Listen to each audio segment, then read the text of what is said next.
Dia akan sentiasa berubah. Pastikan korang punya database juga ikut perubahan yang saya buat ni. Okey, ID gelanggang ni saya terpaksa tukar kepada baca. Bukannya integer. Pastikan korang tukar ni. Kalau tak nanti korang ada isu lagi. Nanti akan ada isu. Okey, pastikan ID gelanggang ni, kalau siapa-siapa yang dah buat ID gelanggang, tukar kepada baca. Tukar kepada baca. ID gelanggang ni dalam tempahan. Okey, dia ada dalam tempahan. Okey, dan pastikan juga kita ada table gelanggang ni. Table gelanggang ni, oh ni besar lah pula nama gelanggang ni. Letak dah 50 sama tadi. Okey, dan pastikan save. Tadi dah save belum? Alamak. Oh, dah save. Gelanggang, kita ada nama gelanggang, jenis sukan, ID petugas. Ini dummy je lah. Most likely tak ada benda pun. Dan kita ada... Ya. Nak gambar gelanggang? Gambar database gelanggang. Tambah je lah. Tambah je lah gambar gelanggang. 200 ke 50 tadi? 200. Kalau nak gambar gelanggang saya rasa besar sikit lah. Nama file je pun kan. 50 pun cukup. Tapi kena rename lah kalau nak simpan.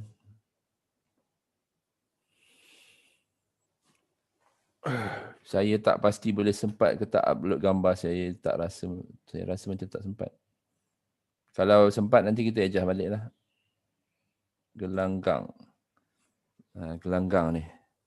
Siapa-siapa yang mungkin nak melibatkan dengan upload gambar, mungkin boleh letak kat sini lah image.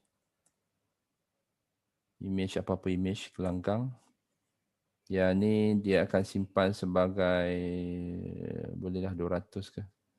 Tapi 200 ni panjang sangat nama file dia. Bolehlah letak 200. Terlebih tak apa, jangan terkurang. Okey. Save. Sebab bila kita upload gambar, kita bukan upload gambar ke dalam database tau. Kita cuma simpan nama gambar tu.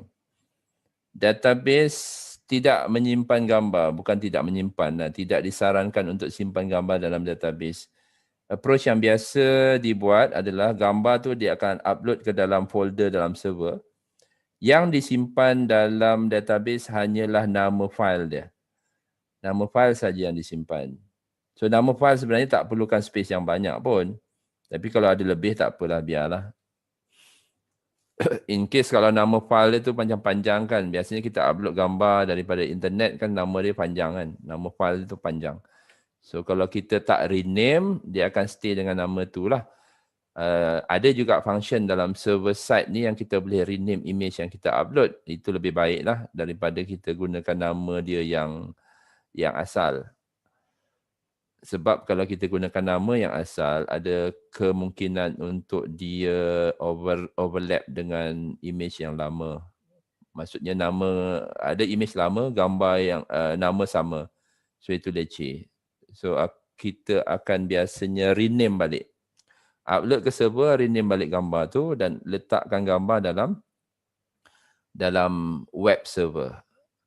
Gambar bukan tidak boleh, disarankan tidak simpan dalam database. Sebab kalau kita simpan dalam database, kapasiti database kita akan jadi lebih besar, sangat besar dan akan membebankan database server.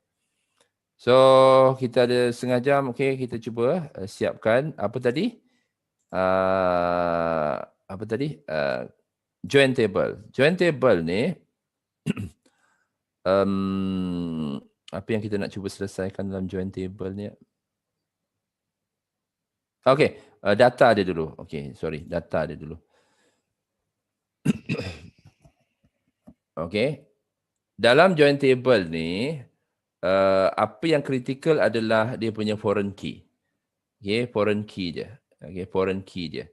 Contohnya kat sini data kita ada bola A, bola B, bat A, bat B, foot A, foot B. Dan saya rasa kalau kita kalau untuk kod huruf besar, huruf kecil ni kadang-kadang dia akan menyusahkan sikit lah. Dia akan menyusahkan sikit. Tapi tak apa, kita maintain benda ini yang sama ni. Sebab dia nak ada integriti lah. Ada integriti antara nama gelanggang ni dengan foreign key dalam tempahan. Okey, contohnya tempahan kita ni. Okey, cuba ingatkan gelanggang kita, kod dia apa? Bola A, bola B. Bat A, bat B.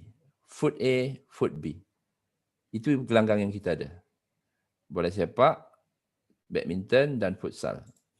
Seeloknya kita ada interface lah untuk masukkan data ni. Tapi sebab kita tak sempat lagi nak buat interface untuk masukkan data gelanggang, jadi kita buat manually direct ke dalam server.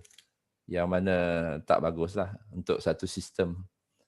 Again, yang saya bagi tahu, kalau kita ada satu table, contoh macam ni, kita kena buat dia punya proses untuk insert record, search record, update record dan delete record. Itu kena buat. Macam kita ada pengguna ni kan. Sekarang ni kita tak ada lah. Kita tak ada. Insert record macam mana? Masukkan directly ke dalam database. Nak edit record macam mana?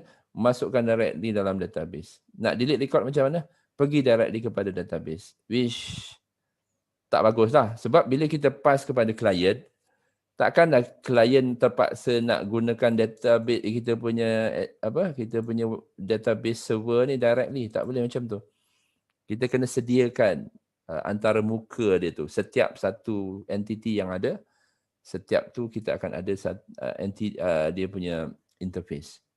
Dia kena ada CRUD dia untuk setiap satu entity. Okay, ini bukan satu approach yang bagus. Okay, bukan satu approach yang bagus. Bukannya kita nak bagi HDSQL ni kepada pengguna.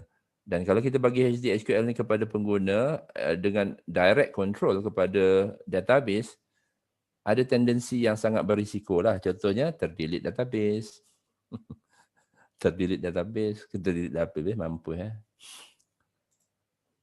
Kalau terdelete database tu memang satu kerja yang satu pengalaman yang menakutkan.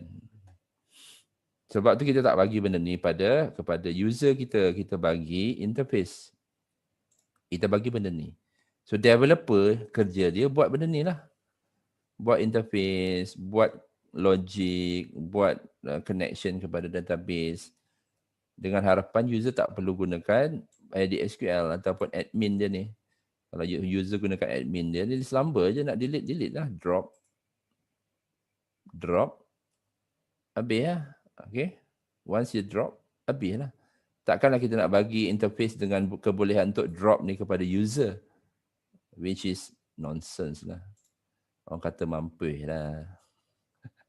So kita tak bagi interface HDSQL ni kepada user supaya database kita selamat. Okey, apa yang kita ada, kita ingatkan balik ni. Kita ada gelanggang. Okey, kita ada gelanggang, kita ada data dia, data gelanggang. Betul? Kita ada data gelanggang. Betul tak? Kita ada data gelanggang. So, kita cuba buat manual dulu. Kita masukkan ni item ni, bola A ke ataupun bola B ke, bat A ke, bat B ke. Macam mana nak linkkan dengan tempahan, kita kena masukkan item ni. Ini akan jadi foreign key. Yang ni bola A, bola B, bola 1, bola 2, bola 1, bola 2. Tak ada.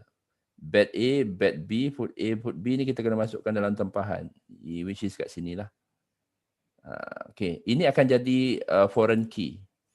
Contohnya lah bat A. Ni apa? Badminton. Court. Ini apa? Bola A.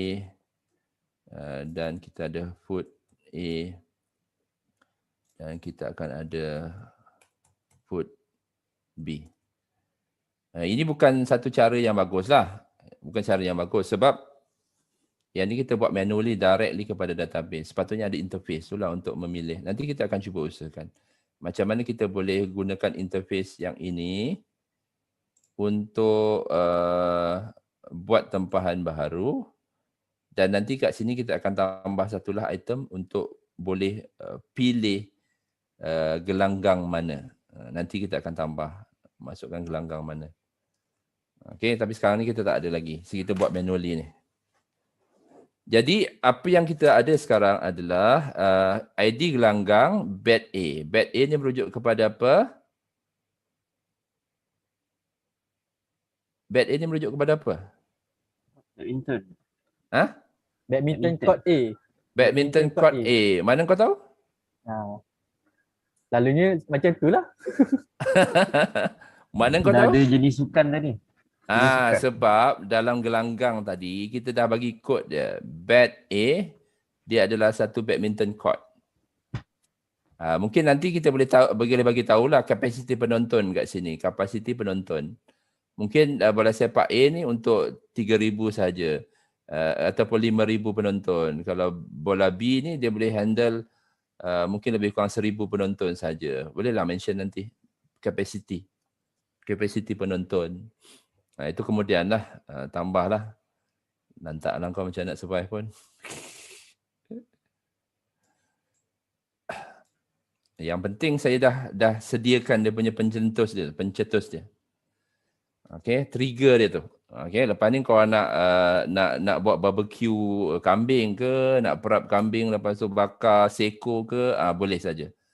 Tapi saya cuma sediakan dia punya pemanggang api tu dengan sparkle dia saja. Dengan apinya saja. Kau nak banggang apa pun tak kisahlah. Macam mana kau nak manipulate benda ni, nanti kau orang usahakan. Okay, so sekarang ni kita tahu kat sini lah. Tapi kalau korang salah key in, dia tak akan link tau. Kalau korang tak key in betul, dia tak akan link kat sini. Dan sepatutnya bila dia jadi macam, ini boleh consider sebagai primary key juga. Dia sepatutnya unique, data dia kena unique. Data kat sini sepatutnya kena unique lah dalam nama gelanggang ni. Dia tak sepatutnya overlap. Sebab kita tak akan ada entry food A yang kedua pula. Kita tak nak entry food B yang ketiga. Kita ada food A, food B, food C. Dia pastikan dia tidak redundant atau pastikan dia unique. Okay, pastikan dia unique. Kat sini kena pastikan unique. Nama gelanggang ni kena pastikan unique. Sebab tadi saya dah set ni primary key kan. Sebab tu ini boleh je set sebagai another primary key. Ataupun we call it index, ataupun kita boleh set dia sebagai unique data. Tapi kena patah balik kepada structure dia lah. Tapi tak apalah, biarlah dulu. Nanti korang explore lah. The keyword dia unique. Unique. So tempahan ini akan, okay, bed A ni akan point ke sini. Dia akan tengok kat sini, bed A. Okay. Yang ini boleh berulang tak? Ya, boleh berulang. Berdasarkan tarikh. Berdasarkan masa. Macam mana kau nak check yang tempahan itu tidak clash pada masa dan hari itu kepada gelanggang? Macam mana kau nak disable, contohnya badminton A sudah ditempah sehari. Okay, sehari pada 24 hari bulan ni. So macam mana kita akan disable bed A ni apabila orang lain datang cuba nak tempah pada hari yang sama. Pada hari kejadian yang sama. Macam mana?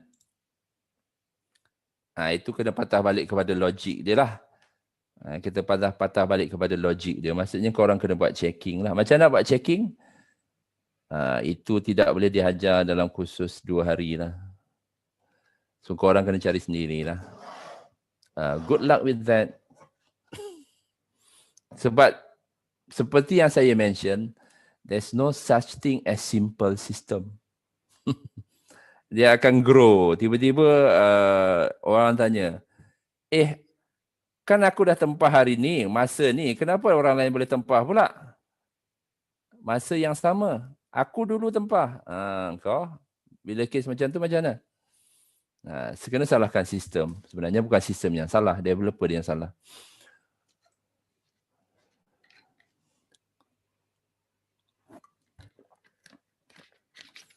Kenapa tim developer yang salah? Sebab dia tak consider item macam tu. Senario macam tu.